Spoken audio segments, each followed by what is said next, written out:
The newly passed COVID relief package is facing new uncertainty this morning because of President Trump. He said last night that Congress should triple the size of direct payments to families, or he might not sign the bill.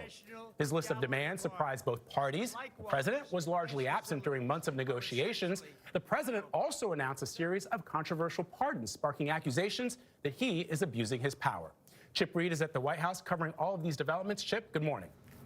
Well, good morning. Last night, the president suddenly demanded that amount for the stimulus payment per person be increased from $600 to $2,000.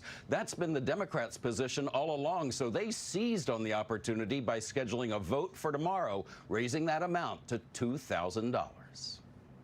It really is a disgrace. In a surprise move, President Trump last night demanded that Congress revise the $900 billion COVID relief legislation that was passed just days ago. I'm asking Congress to amend this bill and increase the ridiculously low $600 to $2,000 or $4,000 for a couple.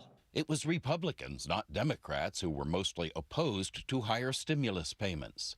House Speaker Nancy Pelosi tweeted last night, "At last, the president has agreed to $2,000. Democrats are ready to bring this to the floor this week by unanimous consent."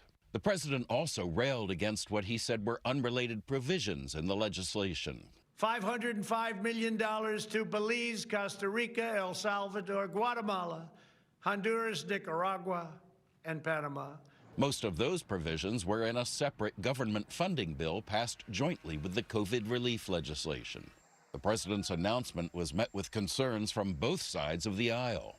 Republican Senator Lindsey Graham tweeted, "The COVID-19 package, while imperfect, will save jobs and lives." While Democrat Mark Warner asked, "Does the president realize that unemployment benefits expire the day after Christmas?" We won by a landslide. The president also released a second video last night in which he railed against the election results and brought up unfounded claims of fraud. Both of the president's videos were posted just minutes after the White House announced a controversial wave of pardons. Among them, George Papadopoulos, a Trump 2016 campaign advisor who was convicted of lying to authorities as part of an investigation into Russian election interference, and Alex van der Zwaan, a lawyer also convicted of lying during the Russia probe. People who lied to cover up for themselves or for the president, they get a pardon. It's just another body blow against the rule of law in this country. The president also granted clemency to 3 former Republican congressmen, Duncan Hunter, Chris Collins, and Steve Stockman, all of whom were convicted of separate financial crimes. He is trying to burn the House of Justice down on his way out the door.